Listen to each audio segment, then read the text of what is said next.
That I changed the room around. In my heart, I know that reconciliation happens in a circle. It doesn't happen in a theater-style room. So it's with this wisdom that I had the help of one of the volunteers to put us in this formation. This time together has everything to do with our ancestors. And so what I'd like to invite us to do next is that we take a moment to go around the circle and introduce ourselves according to our ancestry. So what this looks like is saying, my name is, I'll wait for this gentleman to join us. Yeah.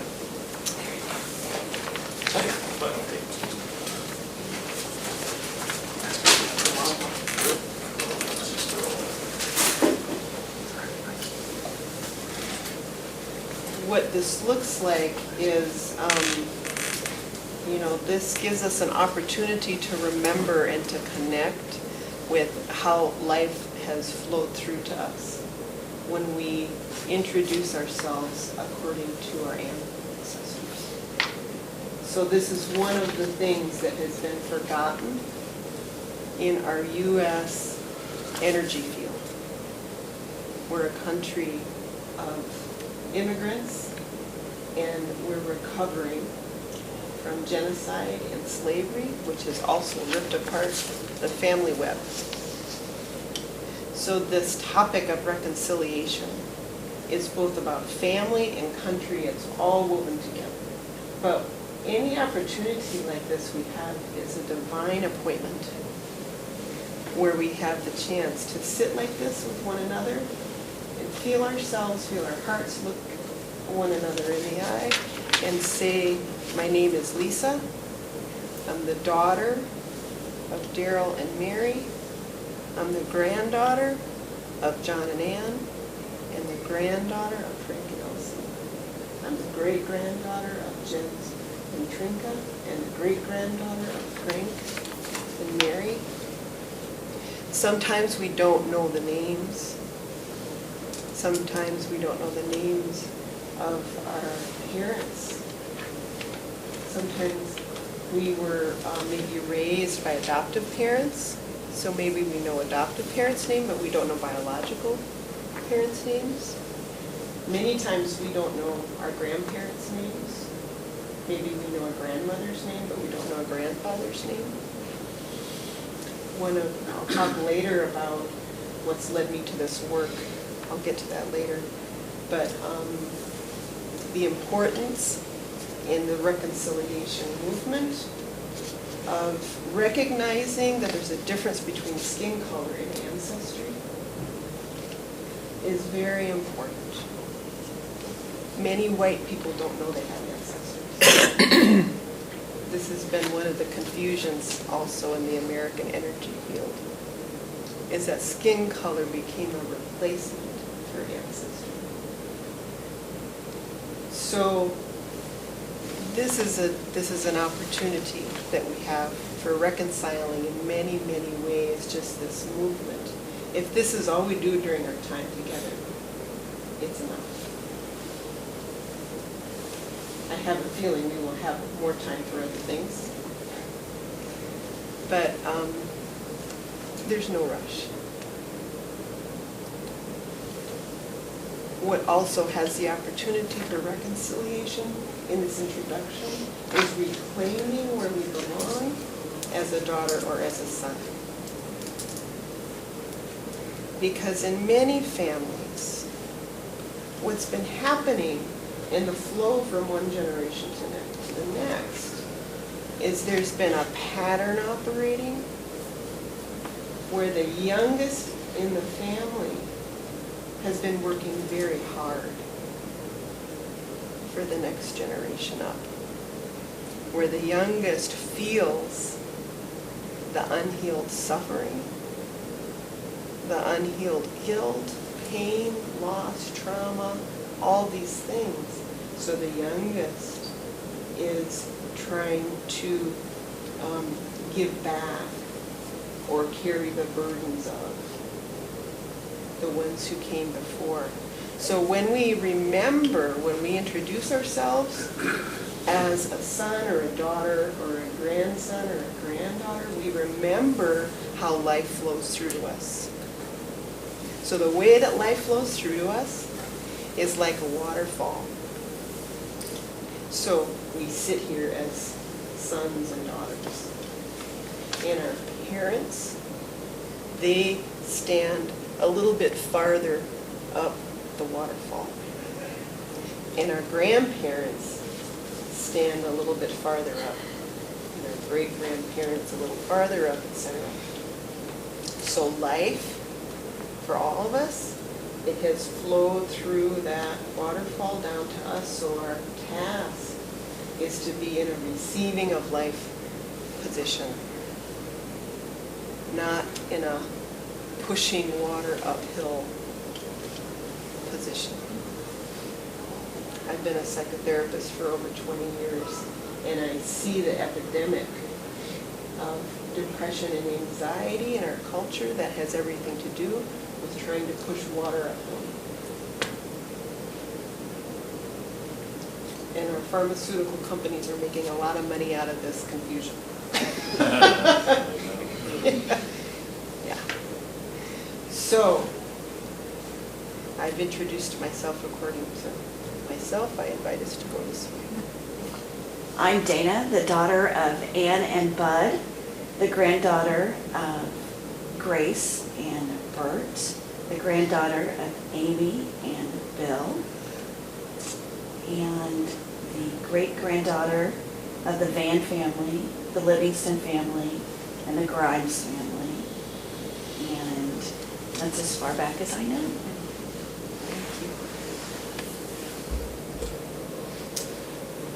I'm Winnette West Piggies, and I am the daughter of Mary Josephine Cutts and Wilbur West, the daughter of and the granddaughter of Ada Cutts and Gwen Galloway Cutts, and the great-granddaughter of Isaac, of Joseph and Mary, and the great-great-granddaughter of Charles Mahoney and Teresa Highgate. And the three, I can go back about 4 or 5 generations. Take as long as but that's all right. That's okay. It depends on what side of the family. You didn't say. You can go with both sides. Because we have, absolutely. you know, I mean, I did my mother. Yeah. And if I do my father, it's the daughter of Wilbur, and his mother was Osceola Baker, and his father was Thomas Oliver West. His father was, all of a sudden I forgot, but his father was Pompey West, and his mother was Comfort Cisco. And I can go back to like mid-1700s on both sides. Why work at it? You can do it. Yeah, we're trying. Thank you. My name is Brandy Scott. I am the daughter of Michael and Perrette, granddaughter of Della and Hayward, granddaughter of David and Eula Lee, great-granddaughter of Hannah and Haywood, great-great-granddaughter of David, and the great-great-great-great-great-great-granddaughter of Jordan. And we do not know the mother because she was sold and we don't know her name. I'm Cheryl Roach Brown. I am the daughter of Bobby Lee Juanita Smith Atkinson, granddaughter of, and Louis Weldon Roach, granddaughter of Ulysses Simpson Grant Smith, and his dad from Scotland was James Douglas Smith. And we're desperately trying to find information about our family further back. So I don't know much about my father's family at all, and my half-sister was really working hard. She said, this is hard work, because everybody changed their names. We can't figure out why they weren't in the records. We don't know if they died, So it's very difficult. But I have a picture of my great-grandfather from Scotland. So. And I'm from South Carolina, and there's a family in Orangeburg, and the man's name is Louis Roach, so if you want to start that side of the world. Oh, we might be kin. His wife Yeah. sold me a house in Orangeburg, South Carolina.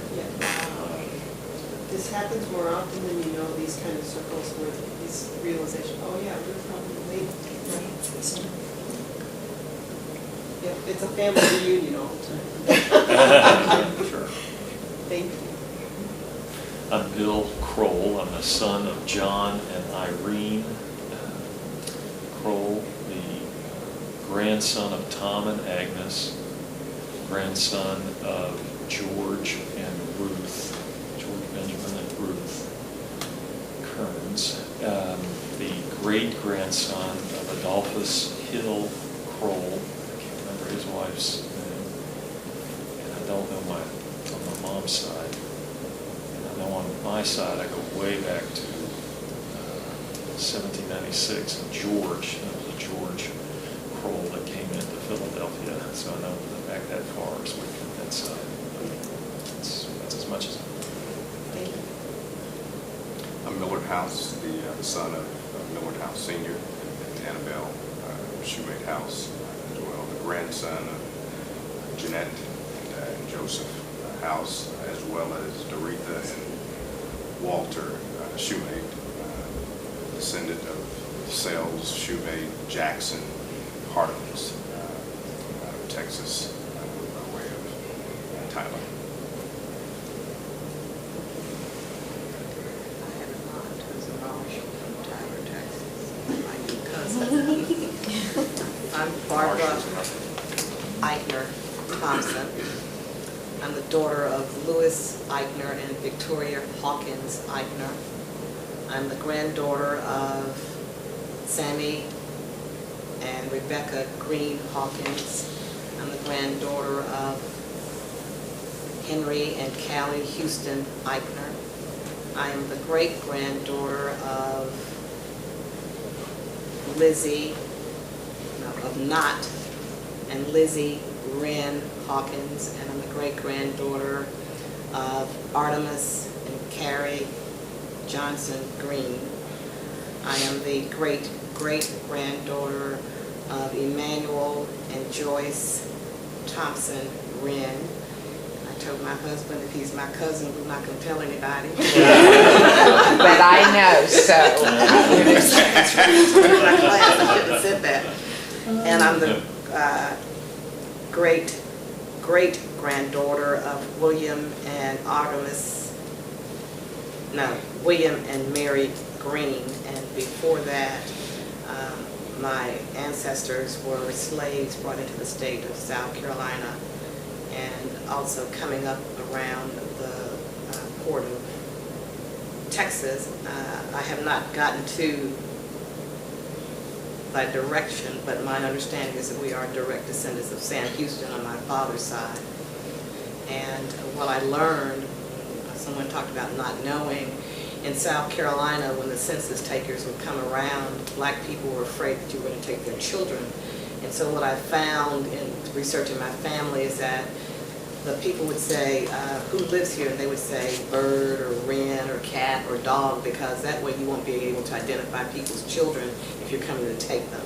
And so if someone was at home, they would not tell you the names of their children because they felt like the white folk were coming to take them away, and so they would make up names. And I got that story from my grandmother before she passed away.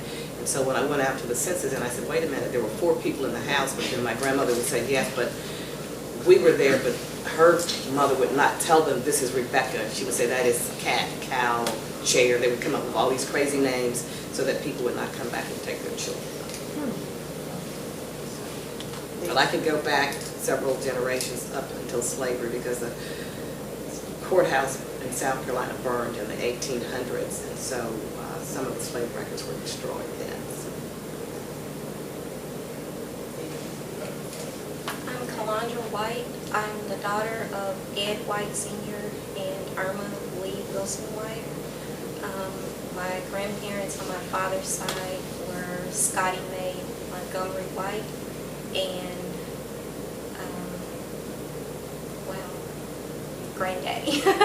And my paternal great-grandparents were Matthew and Jenny White. On my grandmother's side, I know my grandmother was Evelina Wilson and her mother was Mattie Adams.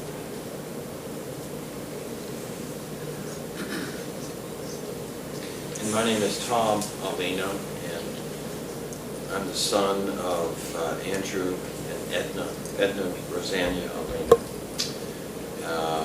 grandson of Paul and Pauline Alvino, grandson of my mother's maiden, actually my mother's grandmother, on my mother's side, grandmother was Elma Young Rosanna, and my grandfather was John Rosanna. And on his side of the family, who came from Italy, Raphael is my great-great-grandfather, Raphael Rosanna. And that's about as much as I can gather at this point. I'm Trent Gaber, son of Tilden and Bernice Gaber, grandson of Carl and Emma Schuster, and grandson of August and Lillian Gaber. And that's all I know. You can feel that the room's different now. The circle's different. Yeah, she's got relatives all over. Yeah. Yeah, her family's got around. Takes up a lot of space, right? My husband's mother maiden name was Wilson. I just told her that. We're from Arkansas. Oh gosh, this is scary. Okay. But see, the other thing that you do, and I forgot at the time, is that you carry your family tree with you. Do you have that on your? Yes. Yeah, I have it on my iPad too, and that's what reminded me. This is a lovely segue, thank you, But into the noticing that we also carry our family tree in here. So the family constellation approach, systemic constellation approach, shows us how deeply true this is. So these images around what's happened in our ancestries are inside of us in some way. We are in resonance with who and where we come from in ways that our minds really can't begin to understand. So the American story, the American, what it means to be loyal as an American means believing this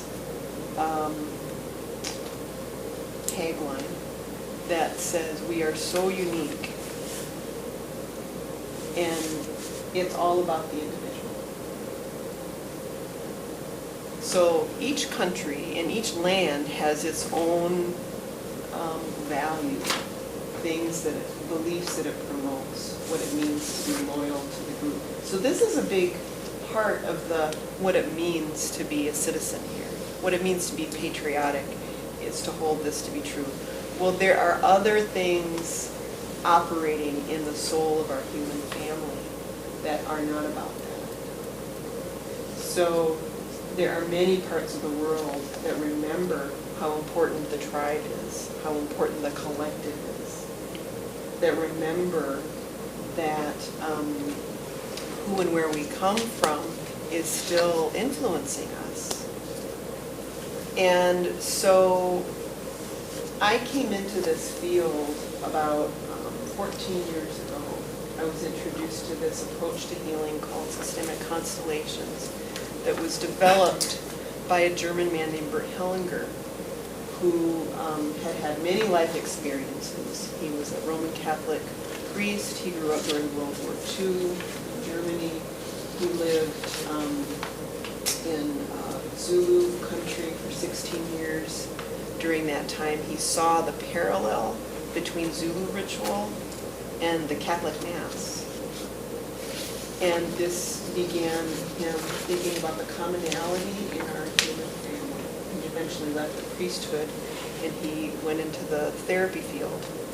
And he developed this group approach. For me, it's very clear that while it's a unique integration of working in groups, the roots of it are indigenous wisdom. The roots of this work are deeply tribal wisdom. For me, they go back to Africa. Our whole human family goes back to Africa. So if we trace our whole lineage, we are all African. It's been a long path of migration from there all across the globe. And we see all these differences in our skin color because of it. But again, this thing about the difference between skin color and ancestry is one of the important things in promoting reconciliation in our families and then between people. So Hellinger noticed, he came up with this language to describe principles operating in the soul of the family. Just that idea that the family has a soul is also, it's a new idea for Western culture. Again, because we focus on the individual. So he came up with this term called orders of love. Orders of love to describe these principles that are operating in the family soul and this place and this landscape in the soul that's not in the mind. It's in the soul that's housed in our body. So an example of an order of love is that the best order of relationship between parents and children is that parents are in a giving position and children are in a receiving position. That waterfall image, my best place to stand as a daughter is in the receiving position. But the reality is that because of all the things that happen in life, that pattern often gets reversed in lived experience. So say my grandmother lost her mother as a child. Maybe her mother died when she was a little girl. And in the loss and in the grief of that experience, she became the woman of the house. She was put in kind of a parent position in the household. It disrupted that flow. It disrupted that flow of order of relationship between parents and children. And then there's a domino effect that happens from this. The confusion gets passed on from one to the next. So there are things, many examples like this. Maybe, I'm just going to say a little bit more about these other orders because we have just a little bit of time. Another order of love is that everyone belongs. Everyone belongs in the family. No one's to be excluded. We've heard many references during this symposium about this idea, the importance of recognizing that everybody belongs. Many have said it in different language. What happens, though, in the blueprint of the family is if somebody's excluded, and often this happens because somebody had such a painful experience, they become not talked about. They suffered a lot in their life, or they did something that created a lot of guilt, a lot of shame, so they become a black sheep in the family. They maybe died in childhood. Children who die leave holes in the fabric of the family. The grief is often so big they become not talked about. Unborn children miscarriages and abortions have a place in the fabric of our families. Their place cannot be taken by anybody else, even though they didn't come into form, but they have a place in the soul. Often, again, the grief and sometimes the guilt is so much they go invisible in the soul. So what happens with these kinds of circumstances is it puts a kind of a systemic pressure on the next generations. They don't know it. We don't know what's happening in the mind. It's felt in the soul. So what happens is there is an impulse. Welcome. We have a chair right here for you. Oh, no, please, right here. It's right there for you. Yeah. Come on, Julie. You don't get a pass on this one. So I knew somebody was coming there. I was ready to do that. Sure there. This is a good opportunity when Julie comes into the room to acknowledge different ways of marking time. So we have our linear structures around time, we have our clocks and our calendars, but there's another kind of time operating. There's a soul time, quantum time, and in that place, there is no such thing as late. So he arrives in just the right time. This is another way of remembering that truth is ready to be seen and acknowledged and honored in just the right moment whenever we have permission to see it and to acknowledge it. So it's also good when we have somebody join the circle that we welcome them. And so we won't go through the whole acknowledging by ancestry. We will just say our name, that we bring the fullness of the circle together. So I'm Lisa. I'm Dana. Lynette. I'm Brandy. Cheryl. Bill. Julius. Barbara. Calandra. Tom. Trent. Thank you. I so appreciated what our keynote speaker said about circles. This is how I feel it, how important it is. Who the leader is in a group. How do we include? How do we make the circle bigger? If you would have sat over there, we would have felt an exclusion. We would have paid a price that you were sitting over there. So I say a little bit more about these orders of love, and then we move into other experience. There's two other orders of love I want to talk about. One is order of time. When people come into the family system, whether it's grandparent, parents, children, this is important to be in good alignment with. My grandparents walked on the earth before I did. My parents walked before I did, and I come next. Our daughter, she's walked on the earth a little bit less than my husband and I. So this time that we live in, where we know so much about family from the lens of psychology, and this is the field I come from, has given us too many negative images about family. We have too much psychological health for our own good. It's making us sick. If I go into a bookstore and I look at the self-help section, the images I see about family are that it's dysfunctional and that it's toxic, and I should exclude all those alcoholic people from my family, and I'm supposed to fix and analyze and change and diagnose and apologize and medicate. I'm supposed to do everything but honor and acknowledge and be at home with this place of belonging, how life comes through. So this thing about time, when people come into the family system, is very important for reconciling truths in our families.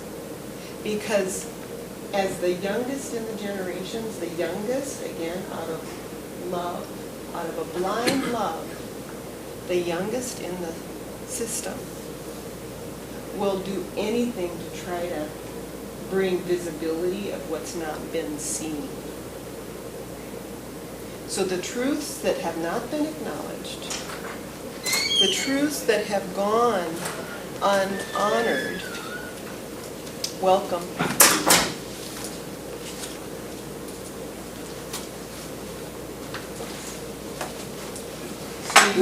Good morning. That's great. So we go around the circle and we say our first name to welcome you here. My name is Lisa. Dana. Wynette. Brandy. Cheryl. Bill. Julius. Carl. Calandra. Tom. Trent. Barbara? Thank you. So you have something we need. This is the other thing to really remember. When somebody new comes into the circle, they bring a gift for us. We don't know what it is. We may not ever be able to understand it with our minds. But when somebody new comes into the circle, they bring something for us, and we have something for them. There's an exchange. This is again a part of reconciliation. There's an exchange of giving and taking that wants to be seen. I'll say one last thing about orders of love. Justice asks to be seen. When there's been something unjust that's happened, there will be a price paid somewhere in the system. So when some person or some people has taken something from another person, from another people, what they had no right to take, and there were not consequences for this injustice, the effects will be passed down from one generation to the next. We know this, or we would not have come to this symposium. We all know this in some way, or we wouldn't be here. What I see in our American energy field, we come together with this theme of politics of reconciliation. What I see for many years is that our country would rather sell our soul to China. We do this out of atonement for our unreconciled history around genocide of indigenous people and slavery.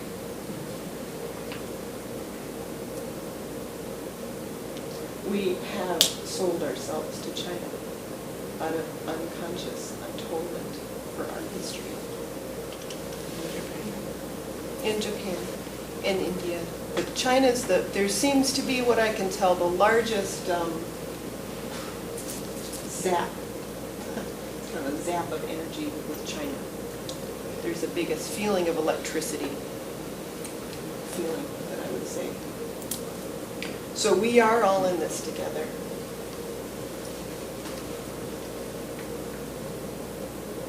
For me, I have my eye on my great-great-grandchildren. And I wonder if this pattern, this unhealed pattern, which is a trauma pattern, I come to this group work after a long history of being a seasoned trauma therapist. So it's important for me, I see, to move this political conversation into the field of trauma. This is what this is about.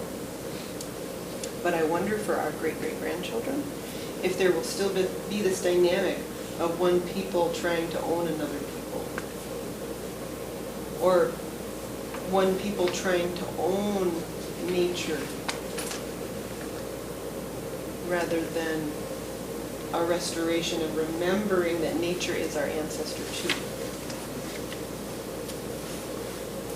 Because what happened out of colonialism is we forgot that the land is our ancestors. So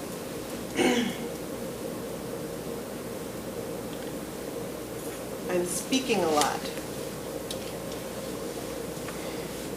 And we have just the right amount of time. My mind could say, like I said a minute ago, we don't have too much time.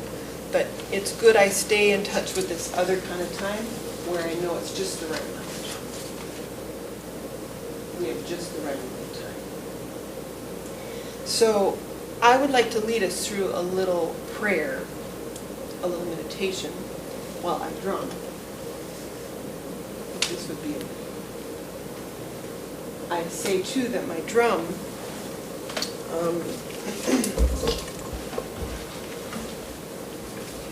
not everybody brings a drum. But we've got Here, we've got I'm very seasoned traveling with my drum. And I need to say that my drum is from my mother's homeland, which is Germany. So there's a lot of strength for me in having a drum from my mother's homeland. I had to go to Germany to get it. I didn't know that's why I was going. I thought I was going for another constellation training. But then when I got there, I found this drum maker and I realized, oh, this was really why I came here. I should honor too that my mother's family, when they came from Germany, they came to Oklahoma. So when this conference found me, which is how it went, it was another way of my ancestors looking for me. I invite you to consider that this is happening all the time for us. That our ancestors are looking for us. And we're looking for them. So it's a blessing for me to drum and in the state, you know, where her family came from before Germany. So while I drum, you can have your eyes open or closed, whatever feels most comfortable to you. You can go back and forth if you'd like.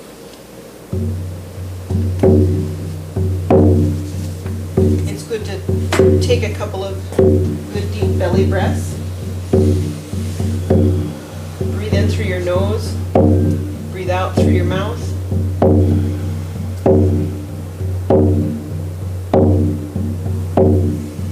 Take another good deep breath.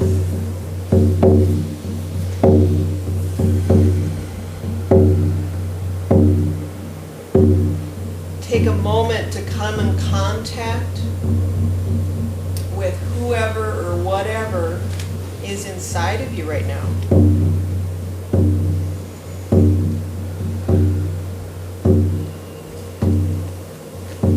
And as you do this, I ask the question, who in your lineage would be particularly happy that you're sitting in this circle right now?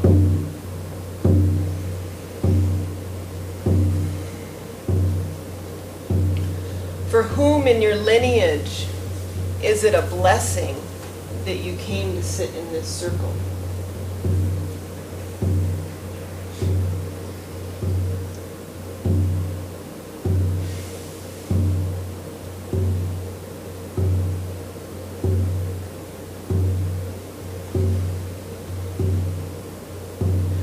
Whoever you notice comes to you, introduce yourself more fully by your relationship with them.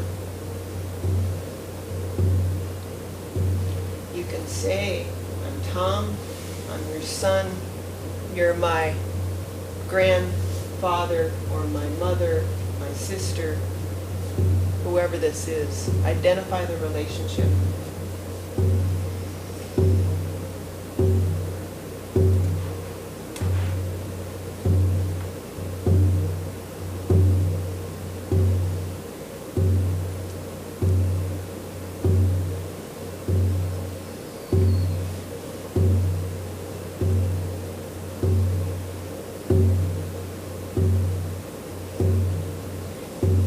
Tell them that you're sitting in circle with others who are also sons and daughters and grandsons and granddaughters. Let them know that you're not alone in this prayer.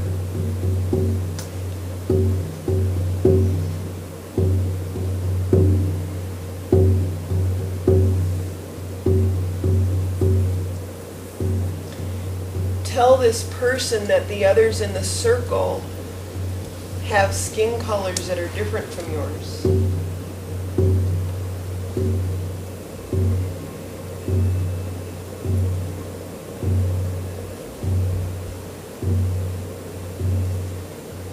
And just notice the effect that it has when you acknowledge this truth.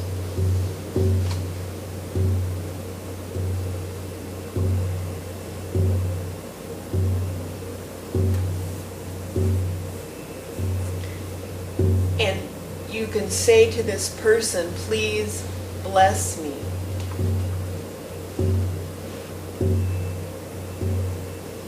When I live with a little bit more freedom than you maybe had in your life.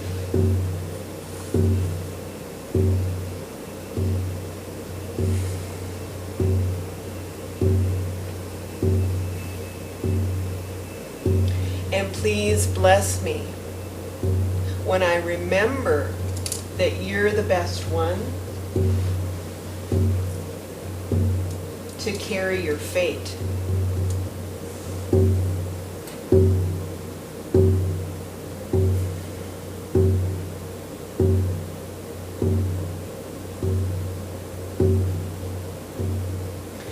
Now in this moment that we're all together with this prayer, I also invite us to remember that there is a circle surrounding our circle of whole, supportive ancestors. That when we sit here with one another, we sit here with their guidance and support and blessing. If that were not the case, we would be in another room in this hotel. You would have picked another workshop to go to. So there is a good enough support and blessing from whole ancestors, or we would be in another circle in this moment.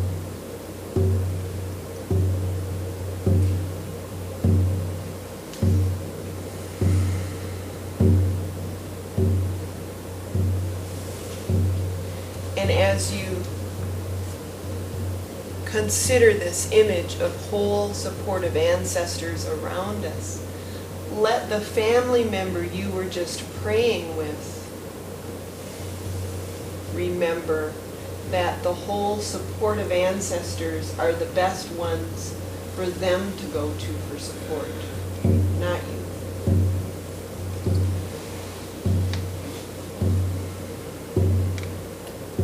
So if you've been working hard to try to give this family member support, and it goes against the flow of life to do this, if they came before you, let yourself and let them remember that these whole supportive ancestors are the best ones to provide this. It's not meant to come from the youngest.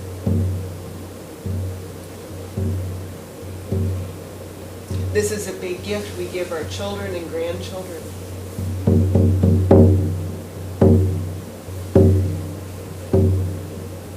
That we can stop the pattern of the children trying to help the parents and the grandparents. And as you feel your chair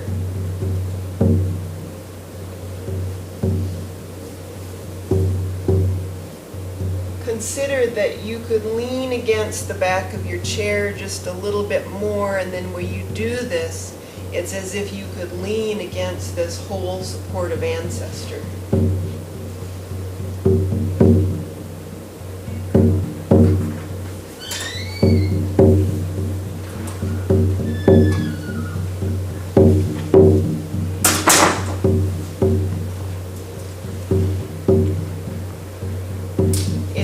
Remember that this is a good picture from the soul that wants to be recorded for future generations.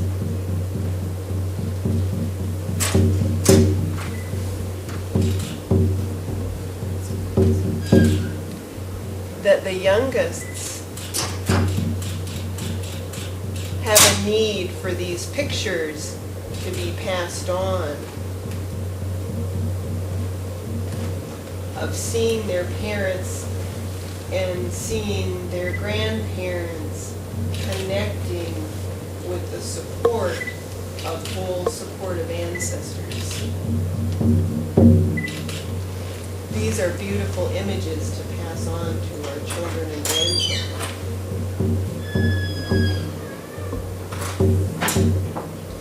So no matter what's gone on and no matter what hasn't happened in all of our ancestries, in this moment we can remember that life got through.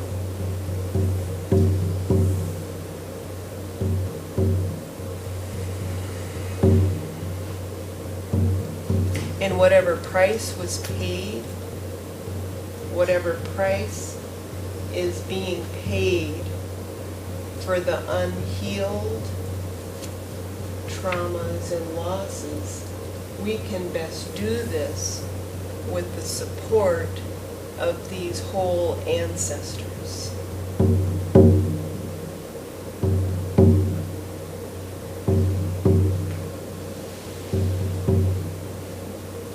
So that our souls can wake up, we can see more clearly.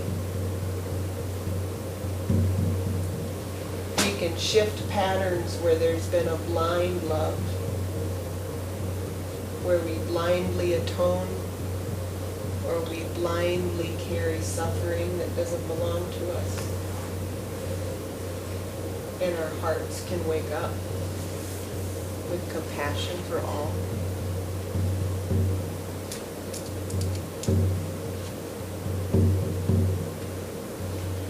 Take a moment as we come to closure to pick someone or something for whom you're grateful. Let yourself be specific. Pick gratitude for a moment.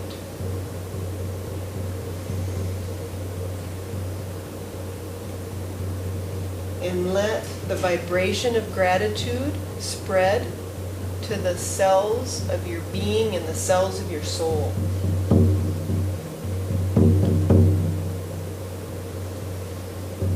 It's the best soil for these images to continue to unfold in.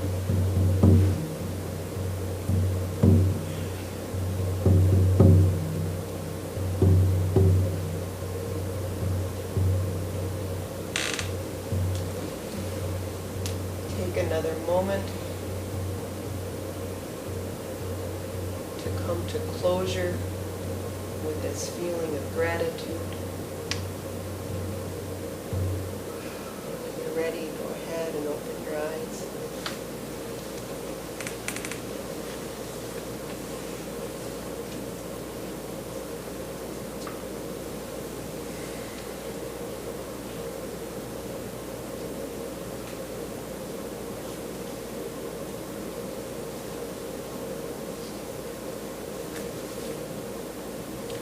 Take a moment to go around the circle.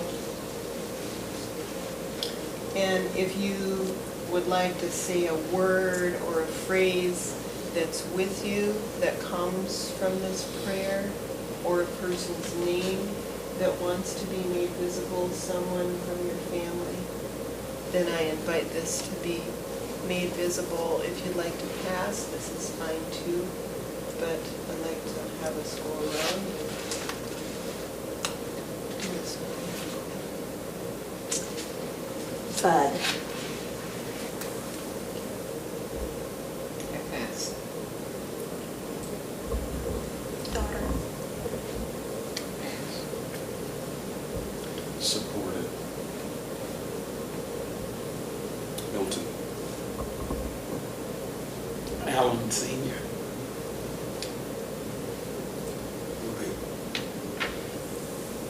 Irma. John. Peace. Callie. Love.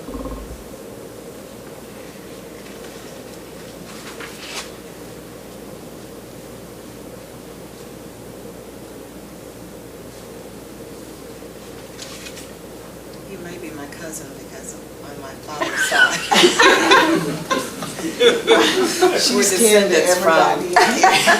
We're descendants from Germans, and I haven't been able to identify the Eichners after my, okay? But I do know that my great-grandfather on my father's side was white, or half white. He had a white parent, so there may be a possibility. You see, the new people don't realize Oh. that she's related to everybody in here. Because we did our partial family trees. Okay, and by the time it got around to her, it was like, And by the way, just and for another newcomer that's in here, she had an ancestor named Thompson. You know what I mean? Okay. We're all connected, because I might be connected to Mr. Bickey's because of a great aunt. We're all connected to somehow. Yes, that's right. I'd like to ask, why do you think that we in America continue with this idea of different races when it's a social construct in America? And if you have to say it, most people in here, and blacks especially, are triracial.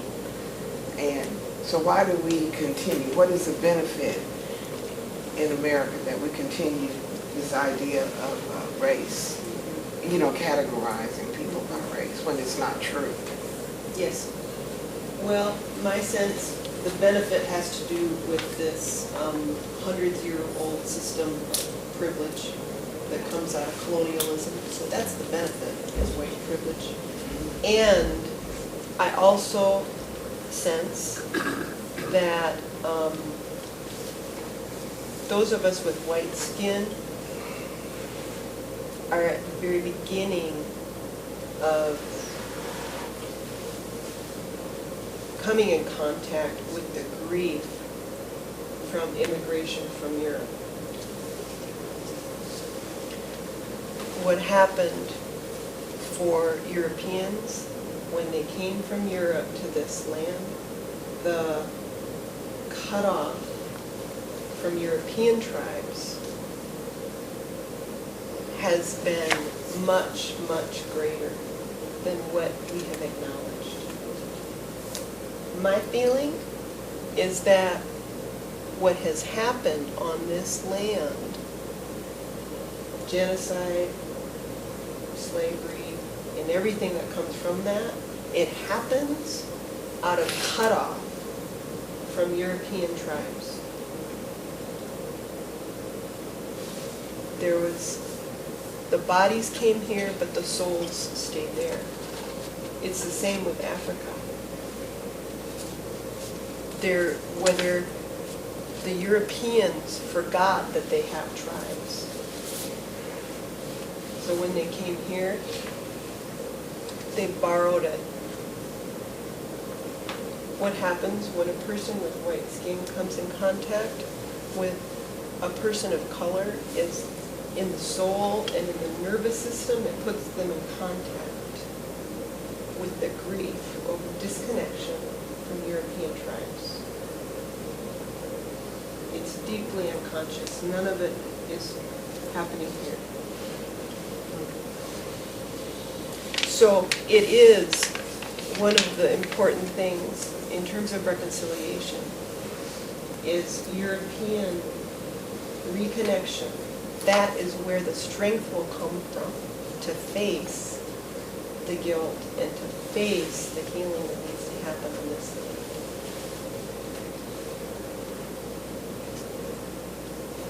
I'd like to, we have just enough time for me to show you in a constellation workshop. What happens is we pick people to represent family members, and they get placed in the physical space. So maybe I pick you to be my mom, you to be my dad, and you to be me. Or you my grandma, my grandpa, my husband, and me. And the bodies get physically placed here in the circle.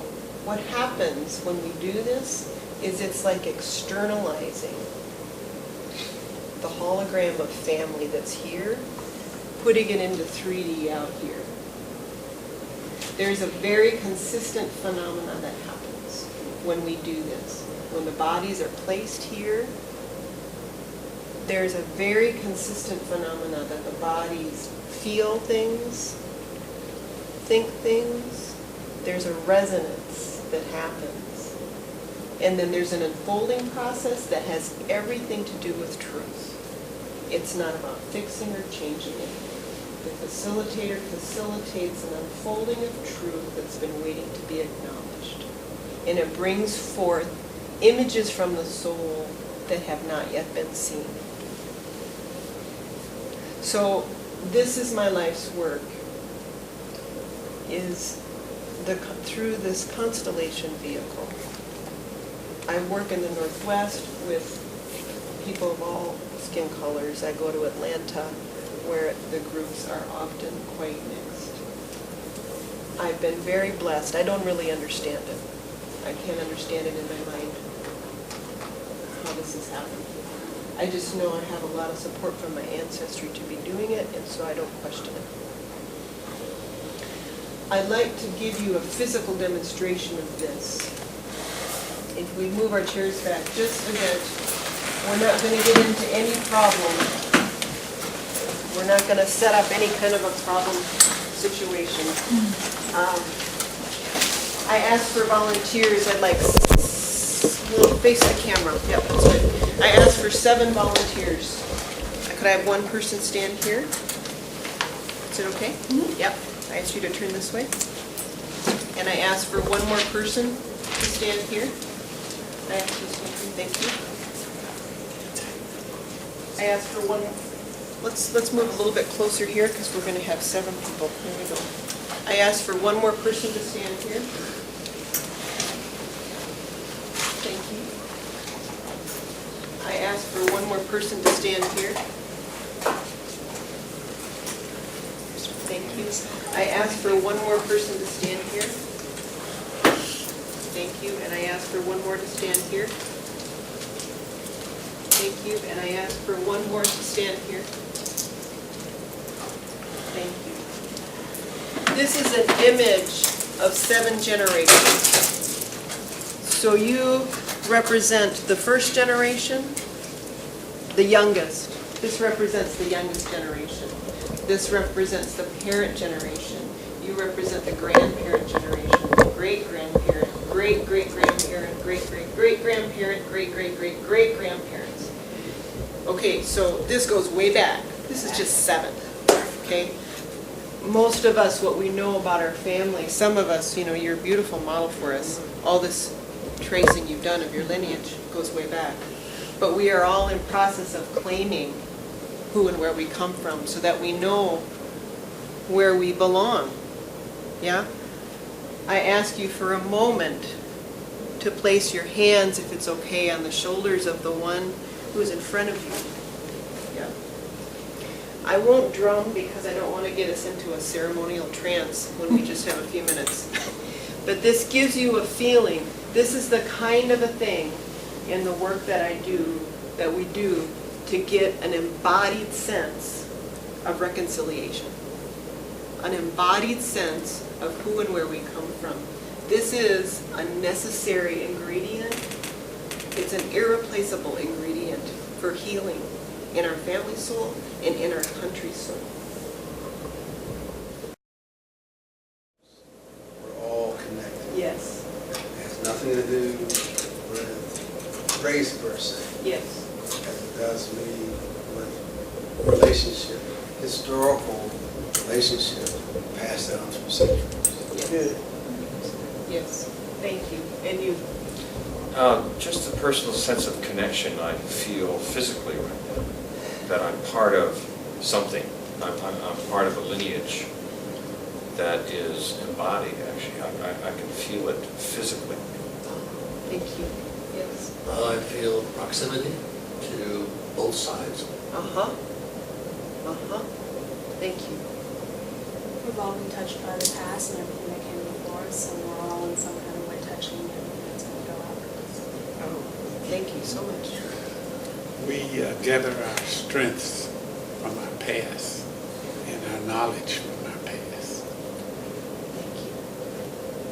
if I learned love, I pass that on, but if I did not learn something, I also pass that along. Yes, thank you. And the youngest?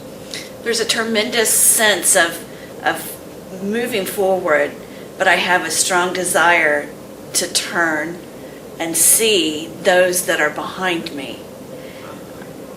Let's check it out for a moment. Yeah, take a step forward and take a look.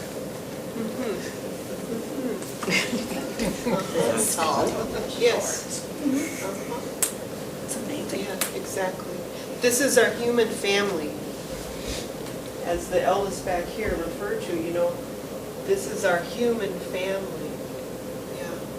So thank you. I invite you to sit down. You're released from representing. I will leave us with the thought that I did not speak a lot about this, but in your handout, reference this about belonging, how important this is in terms of membership. We are driven by the belonging experience in our group membership. This is relative from group to group. There's not one group we belong to, but these principles around belonging in the group are operating deeply. What I see in our political system is that because of cutoff from family, through all the things I mentioned earlier, this has given more weight to belonging in our political membership systems. It means too much to be a Democrat or a Republican. It means too much because we have been cut off from this image we just spoke of. This is what's wrong with Congress, and this is why nothing can get done. The shift will happen from what we just did. So I look forward to doing this with the House of Representatives and the Senate. And I welcome all of you putting me in contact with them to do so. Contact your representative and say, call Lisa. You all need some help. That's exactly right. That's exactly right. So there's a book outside that I wrote that has everything to do with everything that I just shared.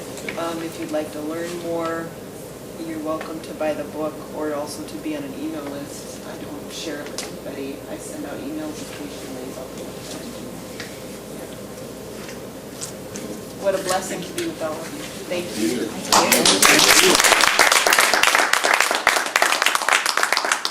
If you want to purchase a book, just let me know and I'll meet you outside. Thank you so much.